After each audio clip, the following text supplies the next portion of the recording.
du Père et du Fils et du Saint-Esprit. Amen. Esprit de Dieu, dispose nos cœurs. Viens nous embraser. Viens nous éclairer pour recevoir la parole du Seigneur. Évangile de Jésus-Christ selon saint Marc. En ce temps-là, Jésus se rendit dans son lieu d'origine et ses disciples le suivirent. Le jour du sabbat, il se mit à enseigner dans la synagogue. De nombreux auditeurs frappés d'étonnement disaient « D'où cela lui vient-il ? Quelle est cette sagesse qui lui a été donnée et ces grands miracles qui se réalisent par ses mains ? N'est-il pas le charpentier, le fils de Marie, et le frère de Jacques, de José, de Jude et de Simon ? Ses sœurs ne sont-elles pas ici chez nous ?» Et ils étaient profondément choqués à son sujet. Jésus leur dit « Un prophète n'est méprisé que dans son pays, sa parenté et sa maison. » Et là, il ne pouvait accomplir aucun miracle. Il guérit seulement quelques malades en leur imposant les mains. Et il s'étonna de leur manque de foi. Alors Jésus parcourait les villages alentours en enseignant. Acclamons la parole de Dieu, louange à toi, Seigneur Jésus. Bien-aimés de Dieu, frères et sœurs en Christ, nous sommes aujourd'hui le dimanche 7 juillet, dimanche de la 14e semaine du temps ordinaire. Un prophète n'est méprisé que dans son pays.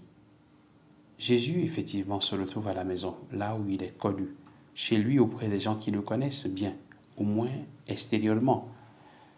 Ceux qui connaissent bien son origine humaine, comme fils de charpentier ou comme charpentier, ils sont d'abord étonnés de tout ce qu'il dit et réalise.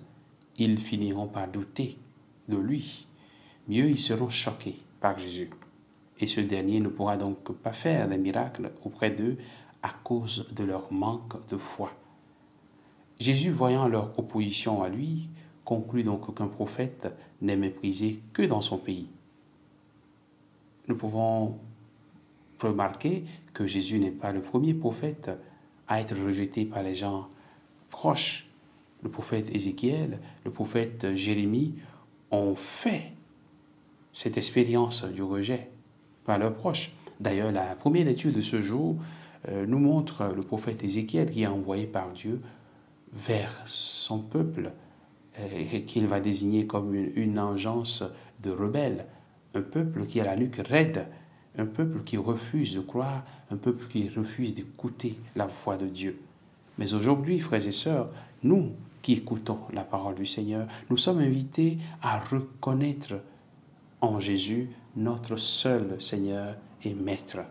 La parole de Dieu de ce jour nous invite à accueillir Jésus en adhérant à lui. Nous devons donc davantage faire attention pour ne pas mépriser Jésus. Nous devons faire attention pour ne pas vivre comme ces païens qui ne connaissent pas Jésus et qui donc souvent le méprisent. Nous qui sommes chrétiens, nous qui prétendons ou qui pensons connaître le Seigneur, nous courons souvent le danger de penser que nous le connaissons souvent, au point même de le mépriser. Nous pouvons donc tomber dans une certaine forme de routine et d'habitude dans les pratiques religieuses, au point de ne pas vivre à fond notre adhésion au Christ Jésus.